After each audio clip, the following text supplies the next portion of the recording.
నమస్తే అండి. నా పేరు doctor Sitaram. Shri Sitaram home care, Prakash Nagar, Narasaraopet. గత 4 సంవత్సరాలుగా నన్ను సపోర్ట్ చేస్తున్న ప్రతి పేషెంట్‌కి పేరు పేరున ధన్యవాదాలండి. ఈరోజు మనం డిస్కస్ చేసుకోబోయే టాపిక్ పేరు గ్యాస్ ట్రబుల్ మరియు దాని యొక్క సింటమ్స్. గ్యాస్ ట్రబుల్ అనేది ఈ కాలంలో చూసుకుంటే 100లో 80 మందికి చాలా కామన్‌గా ఉంటుందండి.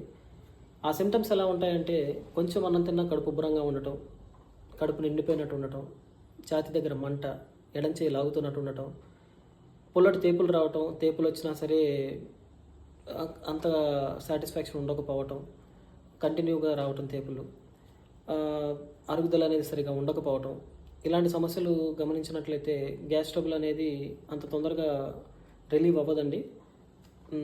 మీరు ఎడం చేయి లాగుతుంది కదా అని చెప్పి 2D ఎకో తీయించుకున్న, ఈసీజీ తీయించుకున్న, రిపోర్ట్స్ అనేవి నార్మల్‌గా ఉంటున్నాయి. కానీ తాత్కాలికంగా గ్యాస్ ట్రబుల్ నుంచి రిలీఫ్ అవుతున్నాను కానీ పర్మనెంట్ సొల్యూషన్ రావట్లేదు అనిపిస్తుంటే ఒక్కసారి Shri Sitaram home care visit చేయండి.